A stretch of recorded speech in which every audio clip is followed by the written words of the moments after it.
এক নিঃশ্বাসে 3 বার এই কোরআনের আয়াতটি বেশি বেশি করে পড়ুন আর আল্লাহর কাছে দোয়া করুন, ইনশাআল্লাহ জীবনে ধন সম্পদ টাকা পয়সার অভাব থাকবে না।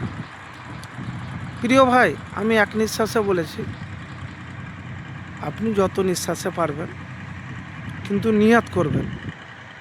মানে এটা নির্ধারিত নয় যে আপনাকে এক নিঃশ্বাসেই পড়তে হবে 3 বার বা 7 বার। আপনি বারবার করে এই আয়াতটি পাঠ করবেন। কোন আয়াত পাঠ করবেন? আয়াতটি বড়, কিন্তু আয়াতের মধ্যে ছোট্ট একটি শব্দ রয়েছে, হ্যাঁ, সেই শব্দটির কথা বলবো, যে রিজিকে বরকত লাভে যেভাবে দোয়া করেছেন ঈসা আলাইহিস সালাম। সর্বোত্তম রিজিক দাতা আল্লাহ, এটি মুমিনের একান্ত বিশ্বাস। তিনি মানুষকে রিজিক দেন, রিজিকে বরকত দেন নিজের জন্য এবং আগে ও পরের সবার জন্য। উত্তম রিজিক পেতে দোয়া করেছিলেন হজরত ঈসা আলাইহিস সালাম। দোয়াটি আল্লাহ তাআলার এত পছন্দনীয় হয়ে যায় যে তিনি মানুষকে অভাবমুক্ত রাখার জন্য সে দোয়াটি কোরআনে তুলে ধরেছেন। সুতরাং অভাব মোচনে এবং উত্তম রিজিক পেতে এই দোয়াটি বেশি বেশি পড়া, আপনি বেশি বেশি পড়বেন। কি দোয়া? আমি ভেঙে ভেঙে বলছি। আল্লাহুম্মা রব্বানা আনজিল আলাইনা মাইদাতাম মিনাস সামাই তাকুনু লানা ঈদাল লিআউয়ালিনা ওয়া আখিরিনা ওয়া আয়াতাম মিনকা ওয়ারযুকনা ওয়া আনতা খায়রুর রাযিকিন।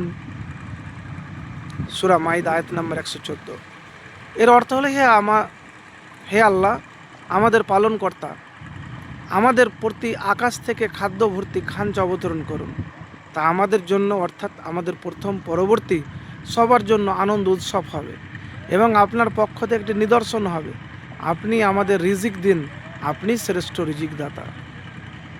তো এই দোয়া আপনি পাঠ করবেন, প্রত্যেক নামাজের পরে একবার হলেও পাঠ করবেন।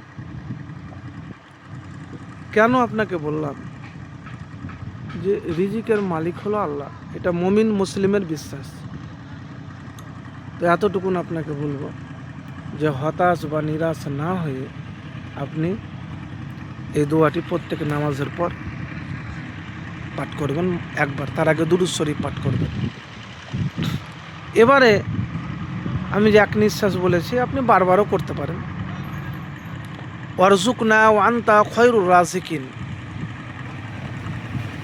আর দুরূদ শরীফ পাঠ করবেন।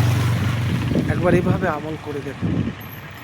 প্রিয় ভাই, আল্লাহর কাছে যদি সাহায্য চান, প্রার্থনা করেন, দোয়া করেন, ভরসা রাখেন, কখনো হতাশ হবেন না, নিরাশ হবেন না যে আমি পেলাম না। বললাম তো, যতক্ষণ পর্যন্ত না পাবেন আমল করেই যান, ইনশাআল্লাহ ফলাফল পাবেন।